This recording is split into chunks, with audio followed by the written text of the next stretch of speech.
ya bụ okwu a na-ekwu na ike ndị nna nna anyị kpara bụ ihe agaghị abụ ihe lara n'iyi na ihe a ga-akọwakwazi n'ozuzu oke site na nzọụkwụ nke eze ọdịnala Achala igwe Ozitadimma Nwokedi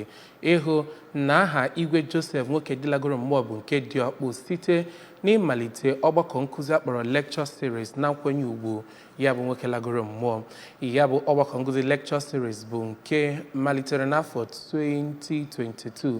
n'obi igwe Ozitadimma dị n'Achala. Ngozi Obileri nwere akụkọ n'uju.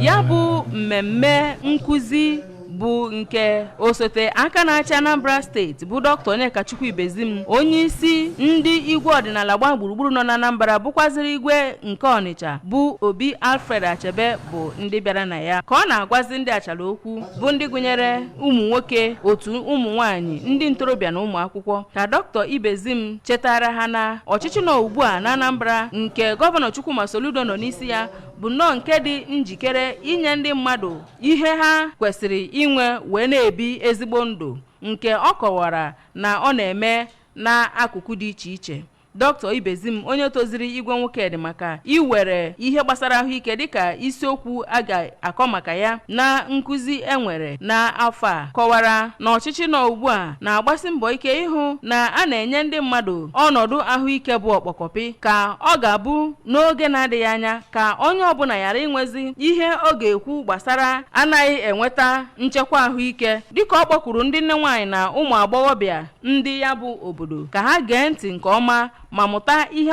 a ga-akụziri ha gbasara ahụike yana ka ha na-aga nleta maka ahụike ha ka enwee ike igbochi ọrịa na-egbu egbu. N'okwu mbido ya ka igwe Nwokedi kọwara na ya bụ nkụzi a na-akụzi maka igwe Nwokedi nke lagoro mmụọ bụ nke ha bidoro n'afọ gara aga mana ọ bụghị ibido ya n'uju, kọwazịa na nkụzi nke enyere n'afọ a bụ nke mbụ na mbụ ibido ya bụ nkụzi iji wee metụta ndụ ndị Achala ọfụma ka o wee nyere ndị be ha aka ịma onwe ha ma marụkwa otu ha ga-esi na-echekwa ana ha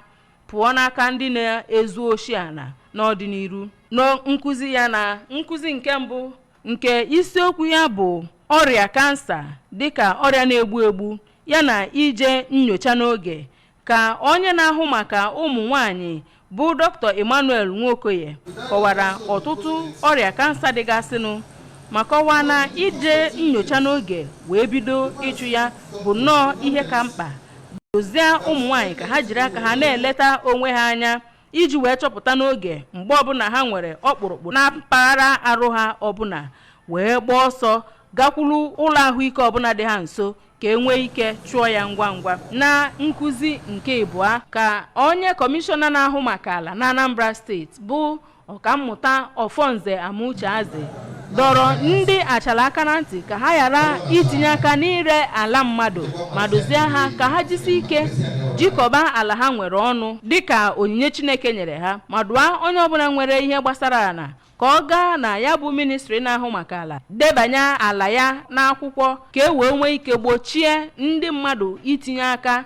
izu ohi ya bụ ana n'ọdịnihu. Onye ji ọkwa President General nke ya bụ obodo bụ Maazị Nnamdi Ikwune dịka ọ na-eto igwe Nwokedi maka ya bụ atụmatụ kọwara na ya bụ igwe Nwokedi nke a na-eme ncheta ya lagoro mmụọ rụrụ nnukwu ọrụ pụrụ iche iji hụ na obodo ha nọ n'udo ma gbakwa mbọ ịhụ na ndị be ha nwetara ezi ọnọdụ ahụike. Ya bụ igwe Nwokedi lara mmụọ n'afọ 1975 bụ onye ihe ndị o megasịrị na-akọ akụkọ maka ya ugbu a site na Achala. Abụ m Ngozi Obileri.